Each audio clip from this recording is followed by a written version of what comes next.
Okay, what we're going to do here today is show you what the 5th fret capo, the capo can do on the 5th fret. Let's just say you're playing in the key of C. Okay, you got it here. C, F, and G. Those are my three, C, F, and G. Those are my three primary chords in the key of C. That makes it the C major scale. So what we're going to try to do is, how do I get that C chord in the key of C? How would I get how would I get that with the capo? One, there's two major chord configurations that you use a lot with bars. So when we make an E chord like this, if I bar the 1st fret and make an E chord with the 2nd and 3rd fret, that's an actual F chord. All I'm doing is bar E on the 1st fret. Bar the 1st fret and make an E chord.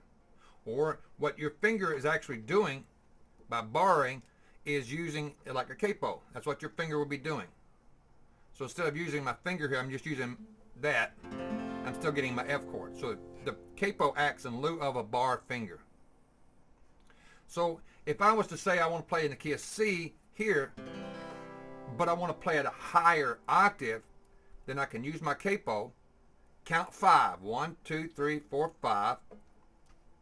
5th fret, play my C. I'm actually playing F.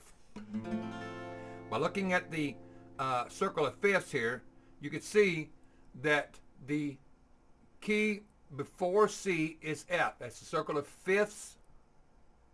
So if we put a capo on the 5th fret and play C, we're actually playing F.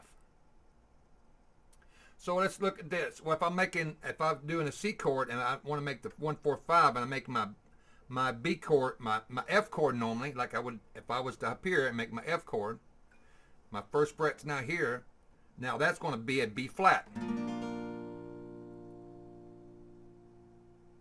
So I got C, F, and G. That G is now my C.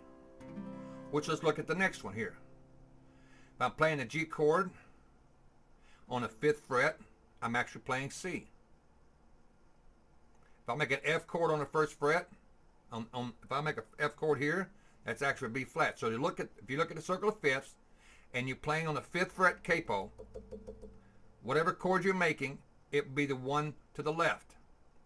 So if I'm making a G chord on the capo on the 5th fret, I'm actually playing a C chord.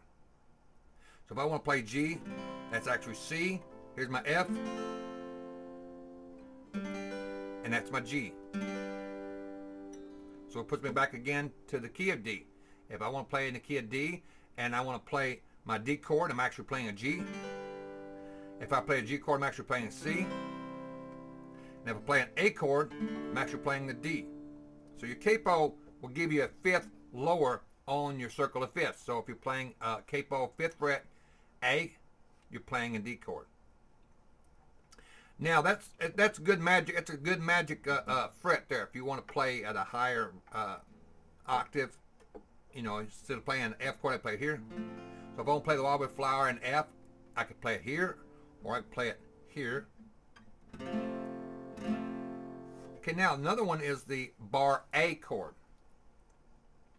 Now an A chord here. What if I go down and bar it on the 2nd fret? What would that be then? That'd be my B. So we're going to look at let's look at a common thing. What if I bar it down here? Again, if I bar it down here on the 5th fret, it's going to be a D. But what if I go up to here? So if I use the 3rd fret and 5th frets are most commonly used. Let's just look at the 3rd fret. If I bar an A chord on the 3rd fret, then I'm actually playing a C. So instead of going 1 back, I'm going 1, 2, 3. Let's see how well this works with the rest of them. So if I make an E chord here, I should be playing a G. 1, 2, 3. 1, 2, 3. Yes, I am. So if I'm making a bar E, if I'm making an E chord with a capo on the 3rd fret, then I'm actually making 1, 2, 3 a G. What if I'm making a, let's say, a D here? So I should be 1, 2, 3, making an F. Well, that's actually true too. D. If I make a D chord here, just count back 1, 2, 3. I'm making an F chord.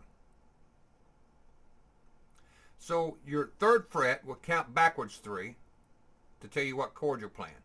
If I play, if I'm on the 5th fret, take it back 1. So if I'm playing on the 5th fret and I'm playing an E chord, I'm actually playing an A. If I step it back to 3rd fret, I'm actually playing a G. 1, 2, 3. I hope this helps.